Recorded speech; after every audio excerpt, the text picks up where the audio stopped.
All right, we're going to try this again, everybody.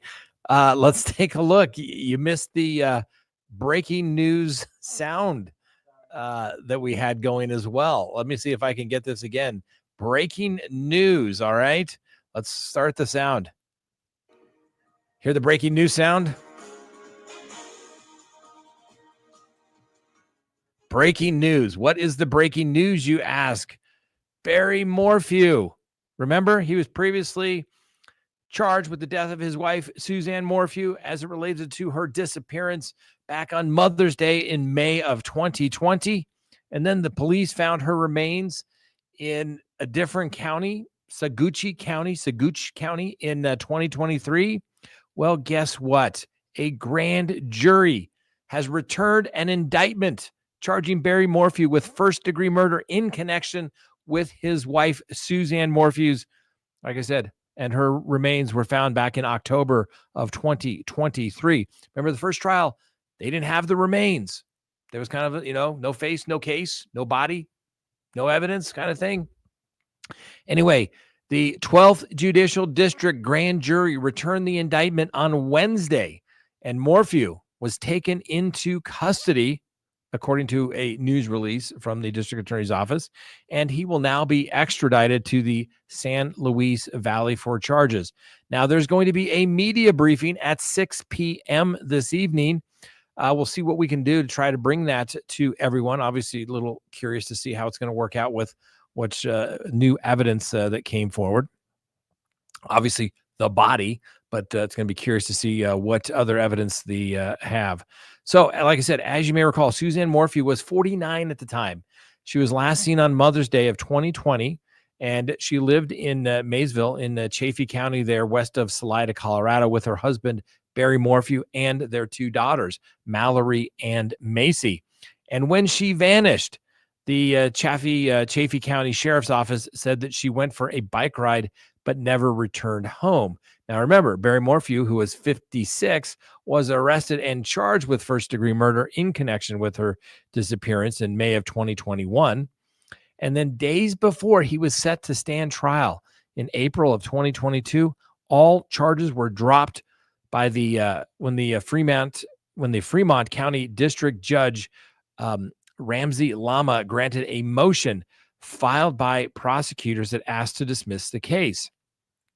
Now, during the preliminary hearing back in January of 2022, prosecutors with the district attorney's office said that on the afternoon of May 9th of 2020, Barry Morphew loaded a syringe for a tranquilizer dart, put his phone on airplane mode, shot his wife with the dart. He then chased her around the house until the tranquilizer took effect, according to the prosecutors. And at the time, his wife remained missing. An autopsy was done. Her remains were found in a shallow grave, and the manner of death is listed as homicide by undetermined means in the setting of butorphanol, azarphone, and metamidylene intoxication, according to the Colorado Bureau of Investigation. All right, you get extra points, ladies and gentlemen, if you spell those correctly without looking at it. butorphanol, azaperone, and medetomidine, intoxication. Easy for me to say. Anyway, apparently, according to the press release, the federal, state, and local law enforcement have never stopped working towards justice for Suzanne Morphew. And that's from the district attorney, Ann Kelly. The 12th Judicial District Attorney's Office stands in solidarity with Suzanne Morphew's family and the citizens of Chaffee and Seguin counties in pursuing this grand jury indictment. So as you may recall, ladies and gentlemen, I have kept this on my desk here, the Crime Talk desk, because I really wanted to really make I think it'd be an interesting story. But this was the proceeding summary as it relates to the disbarment of Linda Stanley, the first prosecutor who tried to bring a case against Barry Morphew. Now, a lot of things will need to be cleared up here. Obviously, the question is, will his previous attorneys, Iris Itan and Drew Nielsen, Will they be rejoining the Barry Morphew case? Now, that was a firm of I-10 and Nielsen, but they have since disbanded. They both created separate firms. So it'll be curious to see if one or both of them come back in for the case of Barry Morphew. He'll probably be in custody sometime. I should misspoke. He'll probably be back in Colorado sometime next week for an advisement on the indictment. Now, remember, since he was indicted, he won't be entitled to a preliminary hearing. The case will be continued for an arraignment so that whomever is going to be his defense attorney gets the discovery in the case and has time to prepare adequately. I would imagine that would probably be set out maybe 4 to 6 months, depending on the information. We'll have to wait and see. Like I said, this time, will he use the public defender? Will he get court-appointed counsel? Or will he continue to have private counsel represent him? Obviously, he sold the property that he owned with his wife. I believe there was property in Ohio as well as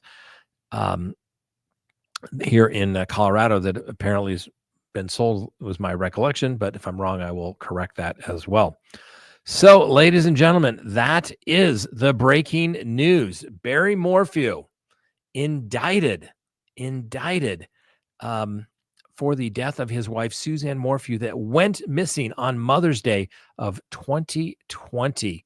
All right. Now, he was charged back in May of 2021, and days before he was to stand trial in April of 2022, all charges were dropped. Now, there was a lot of mess up by the prosecution at that particular time. There were discovery violations. The judges, I guarantee you there'll be motions that saying, well, jeopardy hasn't attached, but there's going to be motions that this should not have been brought. But the key piece of evidence is going to be that there is new evidence, and that new evidence is going to be the remains of Suzanne Morphew. We'll see. Obviously, Barry Morphew is given the presumption of innocence unless and until he is convicted or pleads guilty in a court of law. And we will give him that presumption of innocence, and we will continue to bring you the facts. We're not going to come up with some crazy story that she was dragged away by some mountain lion or something to that effect. We will bring you the facts, what we can actually know, what we can prove and talk about. And we'll see where the trial goes this particular time. But once again, right here in our own backyard, the Suzanne Morphew case is back front and center. So there you go, ladies and gentlemen. Barry Morphew indicted for the death of his wife, Suzanne Morphew, for her disappearance back on Mother's Day, May of 2021. Her remains were found in October of 2023. And remember, the first case for first-degree murder where Barry Morphew was charged were dismissed back in April of 2022. He and his daughters quickly packed up and got the heck out of Dodge, or Salida, as they say. And obviously, he was arrested, according to this information, in the great state of Arizona. Saguache. I've lived here all my life. I've heard it pronounced different ways. Saguchi, Saguache. I apologize. Anyway. Yeah, but pronounce as a Peroni, med, whatever. All right, ladies and gentlemen, that was the breaking news for you. There you go. You have it. Latest stuff always coming down here for you. We brought it to you. This indictment, the information was released only about less than 45 minutes ago. So now you have it better and faster than everybody else. And obviously it will develop. We'll do our best to bring you the news conference at 6 p.m. And we'll see where this is going.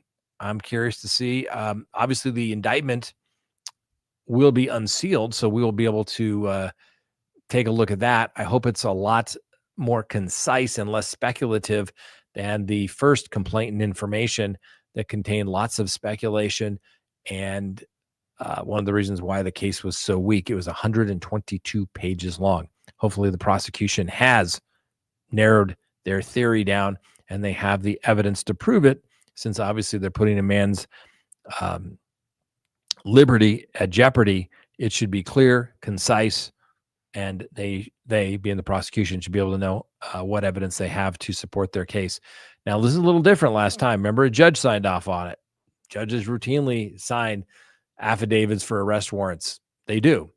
But then when the judge looked at it in the original case, like half the stuff is not even relevant. I can't even supposed to consider it. But in this particular case, a grand jury has indicted Barry Morphew. They've listened to some evidence. Now, granted, the legal standard for an indictment is probable cause, but a reasonable person that believed that a crime was committed and that Barry Morphew had something to do with it. There you go. You've also heard the term, a grand jury prosecutor could, you've heard the saying, I'm sorry, that a grand jury could indict a ham sandwich. It's a rubber stamp. That's also possible, but I think, once again, grand jurors usually take their jobs quite seriously, and given the low standard of proof, it's necessary. And remember, the defense doesn't get to appear at the grand jury unless you have a witness in there. But even then, the attorneys can't say a word, and they cannot comment about what they heard in the grand jury. But the reality of it is a little different posture. Obviously, there's no statute of limitations when it comes to this. And so when it comes to murder, and the police always thought that Barry Morphew was their man. We'll see if they get him this time. All right. It looks like, let's take a quick look here before we go. Does he have any money left? I don't know.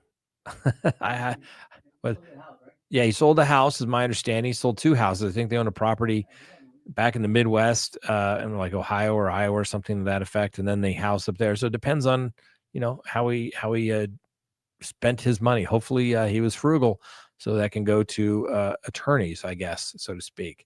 Hey, Barry, you got a bunch of dough. Call me. Call the office. Shoot me an email here at Crime Talk. You wouldn't be the first one in Colorado. We got lots of inquiries during the Watts trial as well. You just got to be able to afford us. That's what it comes down to. All right. Anyway, yes, Mama Pink, good question. Are the daughters going to be standing by him? Remember, they were very supportive of their father last time. They were there when he walked out of jail.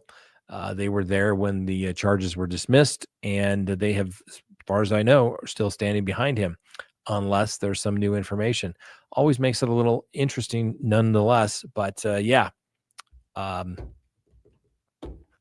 have to wait and see, ladies and gentlemen. Wait and see. So we'll see what we can do. Bring it 6 o'clock, the news conference. Who knows? Maybe we'll break in live from somewhere else as well. We'll have to wait and see. Hey, and we just put up another good video today about, or it's going to be put up. Hank's going to finish it. Frank is going to finish it.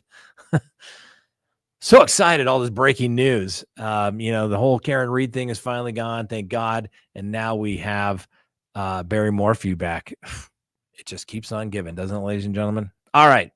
That's all we have for you today. Thanks for watching. Breaking news, Barry Morphew indicted for the death of his wife, Suzanne Morphew, back on Mother's Day of May of 2020. Oh, actually, May of 2021. I misspoke. There it is. Barry Morphew indicted, ladies and gentlemen. Barry Morphew indicted, first-degree murder. He's been arrested, going to be extradited from Arizona. I guess we'll see if he waives extradition to say, come on back, let's do this thing, or if he's somehow going to fight it. But only you can fight and say, I'm not Barry Morphew. That's really the only grounds. So I don't see that. He should want to get back as quickly as possible, because then he can address bond. And since, the law is basically changed, if you're not here in Colorado, you are entitled to a bond, although there's some changes that relates to the proof evident presumption. Great, since we no longer have the death penalty. But we'll see if he gets a bond or if he's going to sit in custody this time. Is he going to have the same attorneys? Iris Itan, Drew Nielsen, they've split up. Their firm split up. We'll have to wait and see. All right, ladies and gentlemen, you know where to come for the breaking news as it relates to Barry Morphew, right here. We brought it to you first. Have a wonderful day. Talk to you later. All right, lawyer.